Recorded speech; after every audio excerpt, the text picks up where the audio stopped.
entrepreneurship, people get into it because they're like, you know what? I don't want to be my own boss. They don't know the weight that their boss is carrying. All the young kids now that are like, oh, fuck this. Like, I'm getting used and abused, all this. I'm like, you don't realize that the boss that operates and has all these clients, all these customers, they're the slave to all of their customers and the beck and will of them, because they're hitting them up all the time and they got to solve all of their problems for them to be able to earn this money. I got no fucking brain cells left, dude. Speaking of brain cells, so we're going to talk about TikTok and how content right now is absolutely destroying people, and Oh my God. how we're capitalizing on Yeah, it. I was about to say. How unhealthy TikTok is for you. Yeah. And we're just going to continue that movement. Yep. We're going to actually propel that, because that's how the economy works. But also, there's a way you can use it for good.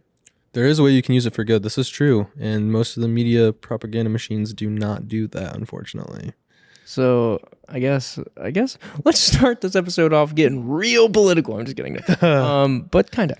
So something that I've noticed, because I'm specifically in the video world, and the video and the music industry, film and music industry are the two industries that, I mean, you're telling a story. You get to push whatever message you want. Mm-hmm. And people, when done properly, people are going to retain that message. Mm-hmm. Just because it's through the power of telling a story. Mm-hmm. With that being said, there's a way to do this for good. Like, if you are a storyteller, or you are a business owner who is currently outsourcing to a storyteller, which is a videographer, photographer, video production company, you have the power to do so much good, because storytelling is one of the strongest qualities that someone can have, because you can capture attention like that. And like you were saying, attention is the name of the game right now. Yep. So just keep that in mind as we're going through this content. Keep in mind there is always opportunity to use these methods for good. Mm-hmm.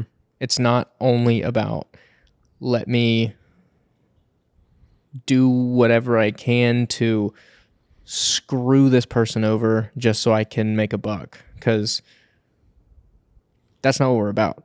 It may sound like it, because the processes that you need to use, when people say, like, when people sound salesy, it sounds like you're trying to screw someone over. But if done properly, you're not. If done properly, you have an offer that you are actually helping somebody, or in an entertainment world, you have a message that is actually going to help somebody. But there are a lot of people, just like in every industry, who do it improperly, and they use their abilities for the worst. Yeah, some people are malicious with it. Yeah. Good term for that is there's missionaries and there's mercenaries. And dang. Yeah.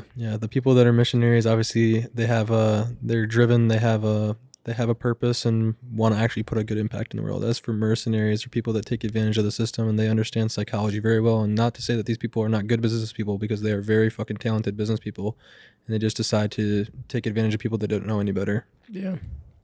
So it's about taking the qualities of both. Yeah. There's definitely there's a place for both. And unfortunately, majority of the people that run the game at the highest level are mercenaries. Yeah. That's the sad part. I mean, that's why everyone starts to turn into mercenaries, because it becomes so competitive too. And the problem is, it becomes more than just financial freedom. And, the whole idea of the reason we do this is because when you have enough cash flow or capital, it's not necessarily because you're trying to steal or whatever it might be. Like, the whole purpose of it is to be able to live a better life, a more free life, buy your time back, and be able to spend it with your family and your loved ones, and be able to give them opportunities that they wouldn't have had. Be able to have the opportunity to actually travel and give back and help people that are less fortunate or whatever it might be. But the people that are very driven by ego, or they are self-absorbed, they're doing it for a purpose that they're trying to fill a void that can't be filled until they realize maybe they'll get to that point where they make all that money, but usually by the time they get there, their void is not filled, and they're just a bottomless pit, and they're very empty feeling. And I've been there myself. When I had my quote unquote first money success or whatever, I felt very free, and I had that money. it made me really like step back and take a look in the mirror, and I was like, dude, I still want to make money, but what I thought it was going to be is not what I thought it was going to be. And social media does a really bad job of painting that picture, but I would certainly have all the problems with having money than not having money any day of the week, but it's not what you'd expect it to be. And I think it's a misconception that people have. Like, it is freeing and you can do more. You're gonna have more problems, but all those problems are worth it at the end of the day, I think. Yeah, that's and I feel like when people say kind of the same thing that you just did, is like they made it to the top and they're like, well, this isn't what I thought. Mm-mm. I think it's kind of like what we were talking about last episode a little bit, how you have to have a plan in place before you move forward. That plan also needs to stem from, okay, whenever I make this money, what impact am I going to have? Mm-hmm. Like for me, I give to churches, even though we're not making a ton of money. It's part of tithing. You make money and a percentage you give to church.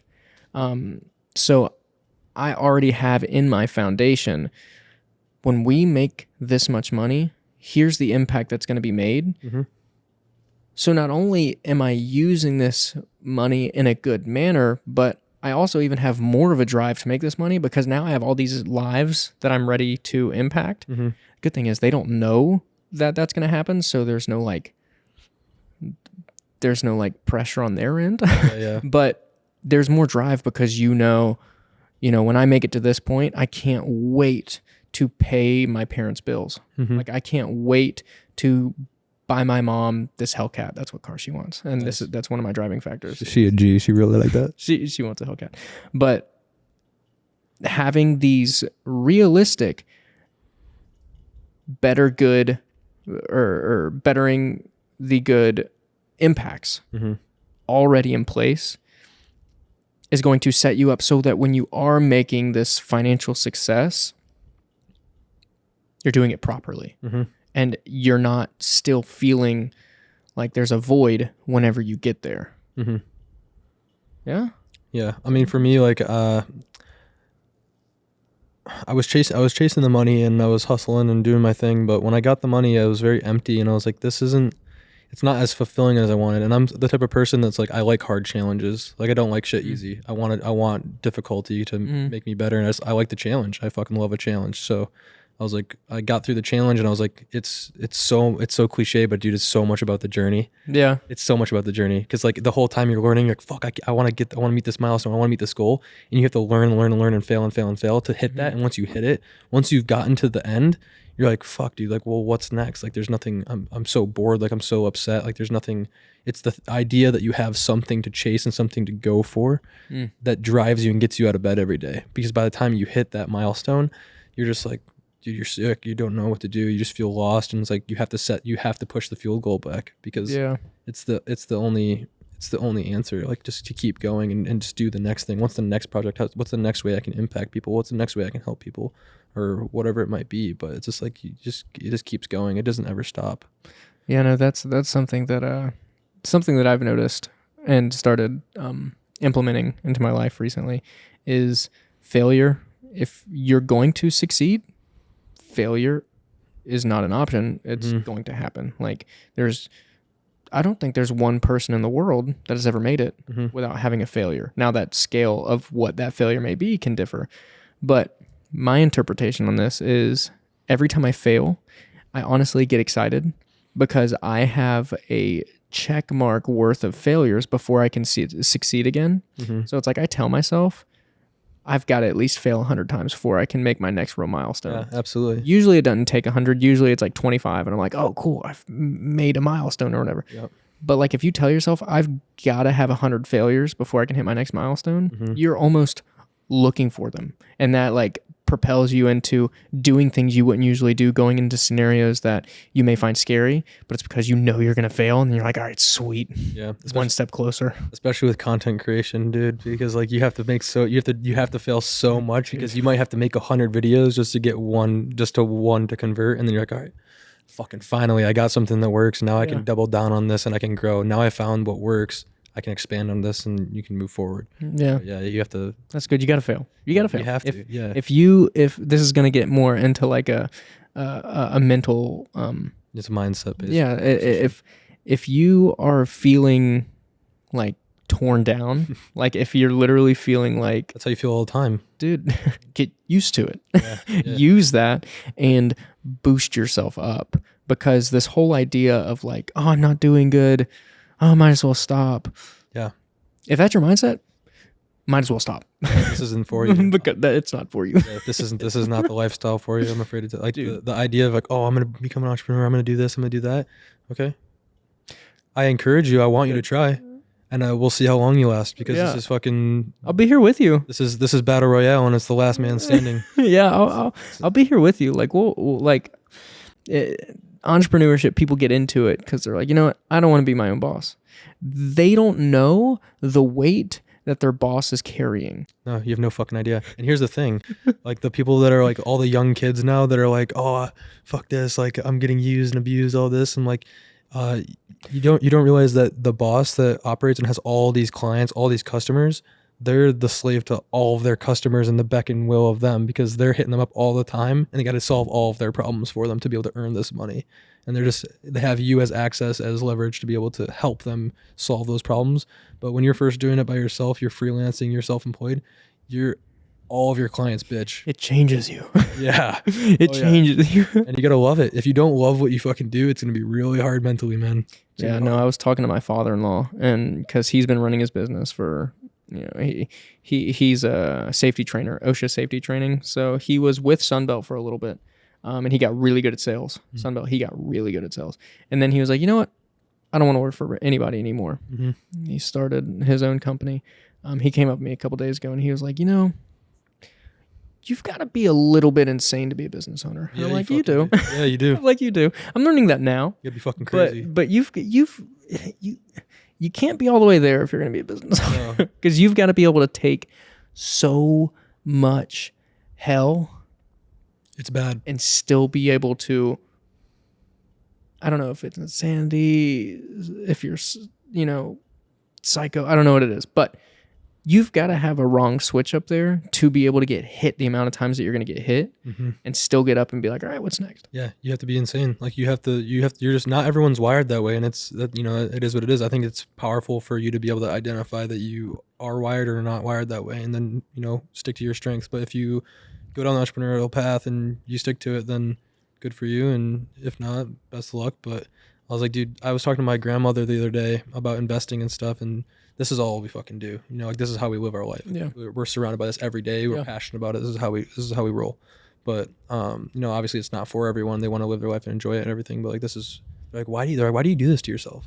She's like, why do you do, like, are you like, do you go out and meet people and hang out? I'm like, no, I don't want to. I'm like, I'm not interested in that. I'm like, people aren't interested in the things I'm interested in. Why would I bother spending time with people that don't have any value to provide me? Like, it doesn't make any sense. It's a waste of time. But when you do find someone, like this, oh my dude, God, fucking fire. When you do find someone, it's like, oh, it's the best thing ever. Yo, where have you been? Yeah, it's the best. It's the best feeling ever. It's like honestly, the networking events that you can go to is like, it's just a relief, honestly. If anything, it's just like being able to find people that are like-minded and have a conversation with them and that they understand. That's like the best thing about it. Honestly, most of them are just a waste of time. Like maybe if you're really, really new and you need information, that's good. But like if you already have the sauce, it's like it's more like you're just hanging out with the boys. It's like, dude, how you been? Like it's just nice to converse with someone that understands and can talk on the same wavelength. That's really what it comes down to. But yeah, there's this, like, I talked to my family and she's just like you're crazy. Like, why do you do this? Like, do you like for 4th of July, for instance, like,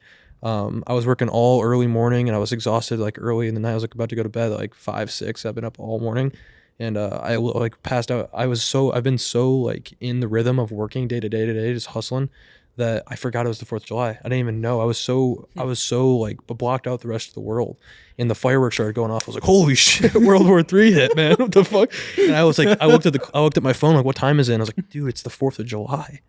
It's the fucking 4th. So I had to like go outside and like admire the fucking fireworks. I was like so disconnected from the rest of the world. I'm like, I'm just living in my own world, doing my thing, like building.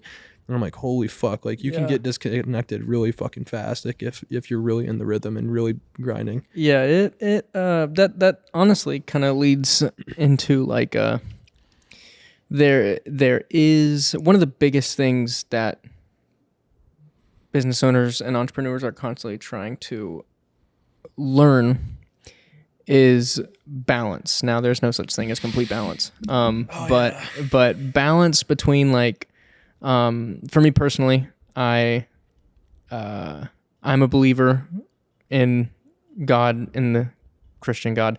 I'm married, business, wanting to start a family. So it's like your business owner hat is not your only hat. And now if it is your only hat, kudos to you, drive it while it is. Yep. But like if that's not your only hat, there are other aspects to life. So learning how to get as close to a complete balance as you can, because you'll never get a complete balance, because as you start to work more here, this comes down, and then you've got to come back over here to build this.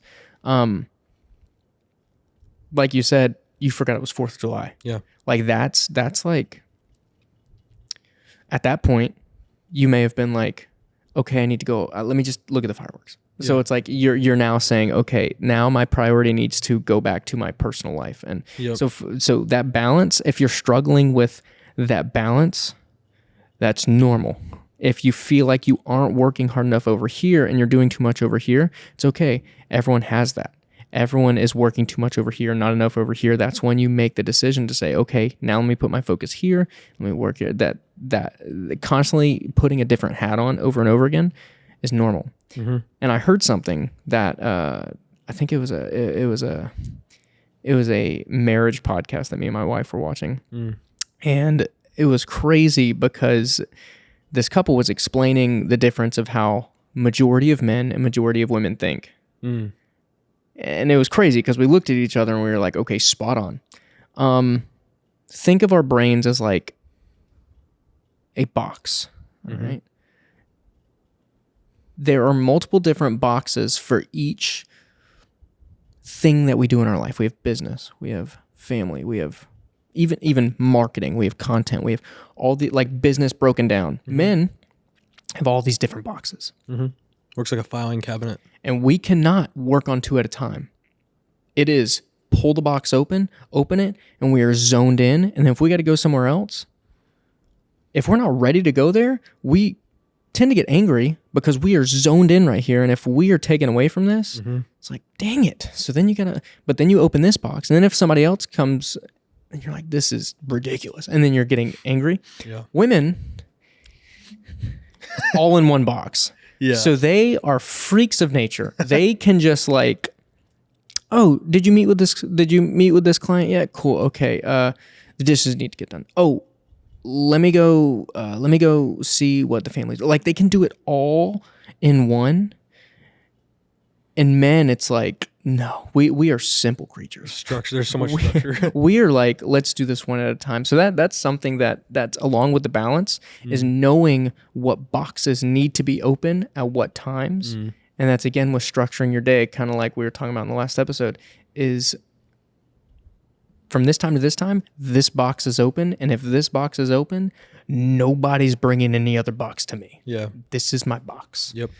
And once I figured that out, where it's like you designate a time for an action and nothing comes in the way of that action, it may sound like, I may sound like a jerk by saying like, if from 9 to 12 is my business time,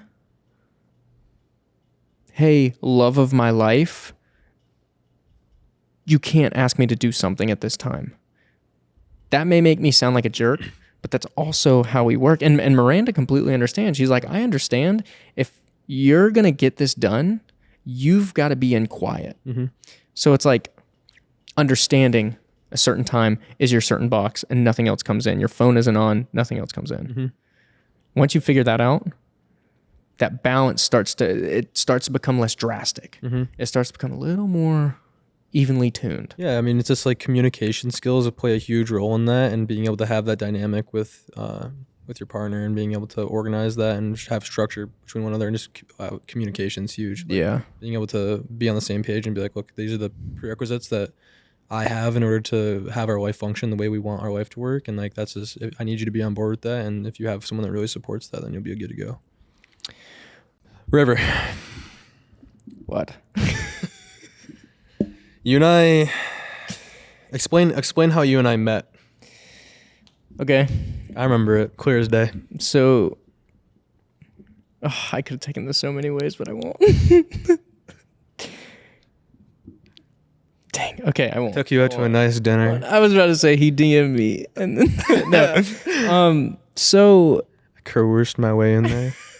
Sweet talked him. I am a charmer after all. No, I'm kidding. So he called me because he had. And I heard weird noises in the background. I don't know what that was all about. Called me, and he basically was talking about this brand that he was getting started, and he just he wanted some video content. I was obviously at this point I was mainly in the realm of trying to get into I was honing my skills for long form entertainment, so like music videos and stuff like that. So he was wanting short form content, and I hadn't really gotten big into that game yet. So that's kind of where we started. I just said yes because I have this ideology that you say yes and then you figure it out. Because if you want to figure it out first, it's going to take too long. So rather than this is a bad example, but I'm going to say it. Rather than learning how to swim and then jumping in the deep end, you may take too long to learn how to swim and then get tired and not even want to jump into the deep end, or you jump into the deep end and you learn how to swim. Yeah. I think that's important early on to be able to learn all the skills and all the mindset stuff. Is like you have to say yes to a lot of things to be able to get that experience. And then once you have all the experience, you got to start telling everyone no so you can focus. Yeah. Like you said, you didn't have a lot of experience with short form at the time. Yeah. And now we've had over a year working on and off, talking on and off, and we've both grown significantly. So where is your brand and company at today from where we began? So we have structures in place now, specifically for short form content, from the creation as well as the deliverables to clients, as well as, well, what we're working on now is reaching said clients. Okay. So we've created an offer that is more valuable than the money that they'll be paying. And then now it's just about less of getting in front of more eyes and more of, because of the market that we're in here, showing them the actual value that is going to come from video. Because believe it or not, we all know video content is the number one way to go right now. We live in an area that, believe it or not, people are still paying for newspaper ads. Yeah. Because that's the way it worked. And they don't understand what their social media stuff is, but they don't know the value of video. So because of the market we're in, I'm almost having to educate people. This is why video is so important for you. So that's kind of the structure we're creating now. It's not only getting in front of people, but showing them the value and why it's actually more valuable than the money they'll be paying. Understood. So right now, the market sophistication around video in this local area, it's not very high. It requires more education in order to actually get them to convert, right? Yeah. Okay. So what does the education process look like for a majority of these individuals, and who's the primary avatar that you've been serving this past year? So primary avatar that we've been serving, believe it or not, is we have two different kind of segments that we've been, we technically have two different avatars. So we've niched down to this avatar, but this one keeps coming back. It's like, this is the ideal structure of the girlfriend you want, and this ex keeps coming back, but you know how she works, so it's just easy.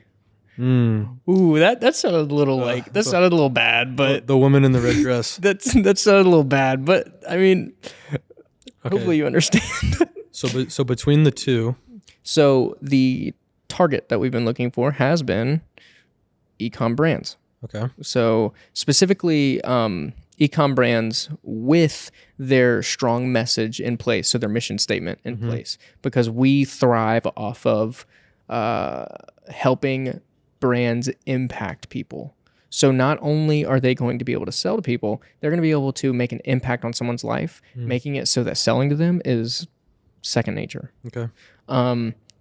So our target avatar is the e-com brand who has that greater good message. Just because of my hobbies, the idea is that it is a brand that is in the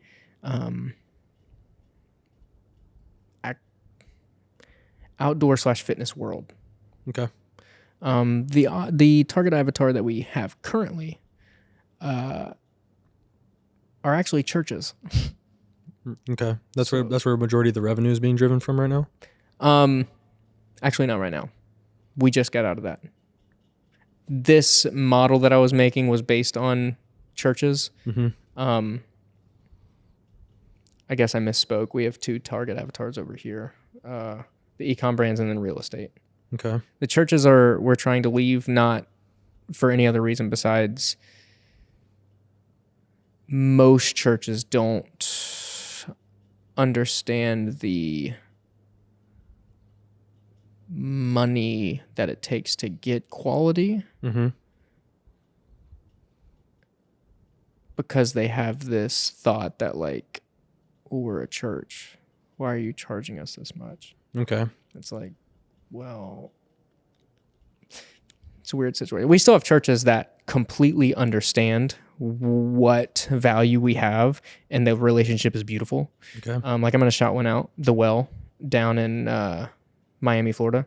Okay. We work with them. They completely we've got that connection. They understand like, okay, what you have is valuable. If I can't pay you for it, I'm not even going to ask because I know you deserve, like your team deserves this. We got that. But these 2, real estate and e-com. E-com is the new one that I'm trying to get into after working with you. I'm wanting to reach out to more of them. Real estate is something that I'm doing because the market here calls for that. So that was a very rambly way to answer your question, which is churches are the ones who we were getting most of the income off of. Now, currently, most of our income is coming from real estate and e-com. Okay. So real estate and e-com are which between real estate and e-commerce that are generating, which one's generating more revenue for you right now, recurring? Real estate. Real estate. It's not as fun as e-com stuff, though. Nope. Okay. What is the priority for the production company right now? Is it to generate as much revenue as possible, or are you trying to really focus on building just a lifestyle company where you can enjoy working on the stuff that you want to and just live good? Or are you trying to really make as much money as possible? Revenue. So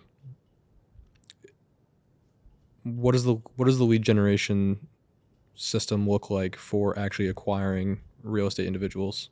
So we have a referral system going on right now with current realtors because the realtors around here definitely have like a better network. Yeah. So you're using affiliates. They're essentially affiliates Yeah. that are actually referring for you. Mm-hmm. Do they get a commission for anything? Yeah. They do. Okay. If it goes through, they have a commission that comes out of it. Of course. Yeah. Okay. So we haven't tried organic marketing or paid marketing. Not paid marketing. Organic marketing. Nope. No, I'm going to say no, we didn't because it was it's not what it should be. So no. Okay. So those are both one-to-many. And then you have one-to-one paid or one-to-one organic. Are you doing any one-to-one outreach to more real estate individuals, trying to work with them yourself? Are you doing that? Or are you completely relying on the affiliates? We are doing affiliates and cold outreach. So through the outreach, we have a funnel system that basically shows we have our offer. Part of it is this unique pricing system that makes it that's very competitive. That's your offer. That's a different discussion. That's the we have a funnel that is basically we have a funnel through organic or through direct emails, calls, or texts, whatever it is. We have this funnel system that we just send them straight to so that they can. Okay. Do you have a website? Yeah, I've seen the website. Yeah, it's a nice website. Hey, thanks. Huh. Do you have a pop-up for a newsletter on your website at all? Yes. So you can you can push people to the website and be able to actually accumulate emails. Yes. Okay. So is that how you're currently accumulating your email list right now? Yeah, that kind of just flows. But I've actually been able to get more through The affiliates and just my outreach. through cold outreach. Yeah. Okay. So what's your top line revenue like month to month? I'm sure it fluctuates a little bit, but like what is the ballpark? Ballpark revenue. I'm sure there's seasons that are hotter than others. Yeah, based on weather and stuff. Since we are now building back, we've made it back to about 10. Okay. So out of that 10, what percentage of that is being driven by cold outreach versus affiliates? Well, what makes up the larger percentage of the driven traffic? I'd say I'm going to say affiliates just because it's technically word of mouth, because there are other word of mouth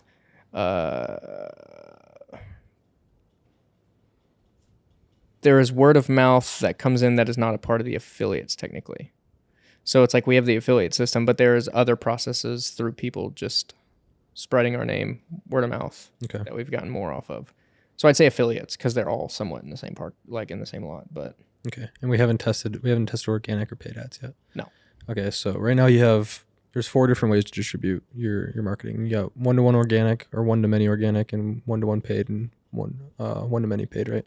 So I focus on mostly 1-to-many paid and 1-to-many organic. Being that it's service based, you're obviously going to have one individual that's paying you high ticket, as opposed to distributing a product that's $100 or less. Yeah. So whatever's driving the most revenue for you based on outreach is the lead generation that you got to double down on. But if it's affiliates, it's kind of out of your control. So unless you have a way of accumulating a huge SMS list or email list with all of your affiliates and being able to actively promote and tell them, hey, I need referrals. That's option 1. Option 2 is you need to either actively do more 1-to-1 outreach via whatever channel that is, whether it's DMing people or whatever it might be, or you need to hire a VA to do it, and you have to build a SOP for them. Assuming that you can, if the expense is going to come on and it's going to drive you that much more revenue, and you're going to have the capacity with yourself and your team to be able to take on that work, then that's number 1. Like you need to have as much lead gen to be able to bring in as many clients as possible. And then you can work on, if you have all that money coming in, all those people that want to work with you, then you can scale. Then we can work on actually building out a team that can take on all that work instead of you having to do it. That's smart. That is something that we've been discussing for a while, is the whole idea of you need a team. And I've been telling you, we need to talk about team building for sure, because you've been operating solo dolo, or you and your wife have been operating together for a while. We started to get a team going. You do have some people. I know you got some people in the works. So I keep relating back to the first episode. If you haven't watched the first episode, make sure to go check that out after you're done with this one. Before kind of that tragic dip in our business, we started to grow a team that was like, believe it or not, it was like they were literally just there because they enjoyed the vision. Like the vision that we had. Yeah. We were all there hanging out. I wasn't able to pay what they were worth, and they were still making it a point to be there. Yeah. And it was such a cool thing because of the vision that we had. And then obviously once we started to lose our clients, I was like, I just obviously didn't have the right systems in place. Again, watch the first episode. I just started to crumble. And then it was like, haven't spoke to many of them since. Like we've obviously tried to reach out, but there had been time that has gone by, so they've been able to find. But I've been able to connect with some of them again, and we've been able to kind of start to grow something again. But this time I'm doing it differently. Okay. Tell me about the community and what that project is looking like, where it's at currently, and what you plan on doing for actually content and being able to bring people into the community? So quickly, the community that I have is specifically for content creators or business owners who are looking to grow the quality of their content creation. Did you hear that noise? It came from the back of my neck. Basically, where we thrive is narrative-based high production film. So lighting, every little thing, how I put this light here, at what intensity it's at. So the details of production. So our community, we are basically teaching people how to grow their business or their content creation through the quality of production. So what we're doing is, obviously we have courses, we have assets to make editing process easier. We have documents that are to help kind of lay out and bring people's thoughts to paper, because usually as a creative you have all these thoughts and they get lost in your subconscious. So by writing those out via worksheet, you can have your thoughts in front of you and be able to put boots on the ground a lot easier. So what we've been doing on top of creating all the value within the community, through my personal brand like YouTube, I'm educating through YouTube, and then just saying, if you want even more value that is directly meant for people who are a part of the membership, that's more value, than join through socials, trying to take the content from my long form and then breaking it down into YouTube shorts. So it's all basically it's mainly organic. All of it is very organic. And then the roadblock that we are seeing right now is obviously you've got to make money to spend money. Trying to make it a point to have budget for ads. Because I've learned through my type of business, social media is where you want to be, because we want to stop a scroller. We're not a searcher. We're stopping the scroller. So Instagram, Facebook, TikTok. This has also been a personal thing. I feel like I'm also a perfectionist. Everything's got to be mint before somebody comes in, but also I made the point that you got to jump into the deep end and then learn how to swim. Which is something that we've been talking about. But I've got a lot of content in there that I know is valuable. Like, I know it's very valuable. It's always just that self-conscious, like, is it ready for me to like let everyone see it? Yeah, I understand. So right now the roadblock, as far as like it doesn't seem like the package or the product itself is an issue. It's not an issue. No. Like, the content's there. Yeah. The community is going to be there. The resources are there for people to be able to go in there and learn everything that they're going to need to be able to do, and then it's on them to be able to execute and become successful. Doesn't sound like the product is an issue, but the actual ability to gain attention, to be able to bring people into a community that has so much value, to be able to have cash flow, to be able to grow that community and bring people in with high value. That's the issue. The cash flow is the problem. So the question is how do we produce content that converts and attracts the individuals that are going to be interested in that community, right? I feel like you are about to open a large can. So I feel like that is that right? Yeah, no, that's 100%. So that's where we're at. Yeah. Okay. So in VERITAS specifically, one of the things that we talk about is hyperdopamine content, which seems to be a huge trend right now, and it's converting really well. Yeah. Hyperdopamine content, if you're not familiar, is heavily based on hooks in videos. And the old adage of, if Lincoln had to cut a tree down in 5 hours, he'd spend the first 4 hours sharpening his axe, right? When you work on editing this content and actually producing these hooks, more often than not, we'll spend a majority of the time working on dialing the hook in, because people scroll so quickly. We all scroll. We're all consuming content every day. It's so easy to scroll by so many videos. It'd be like, you look at it in the first like half a second, your brain triggers what that is, and you're just like, you're either interested in it or not interested in it.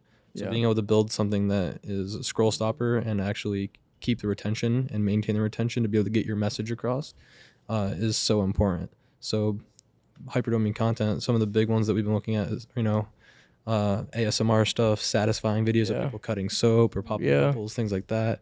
Out of pocket shit of people like doing really awkward stuff. Goats flipping over fences. Yeah, and then cutting into view rolling off of a fucking bench, whatever it might be.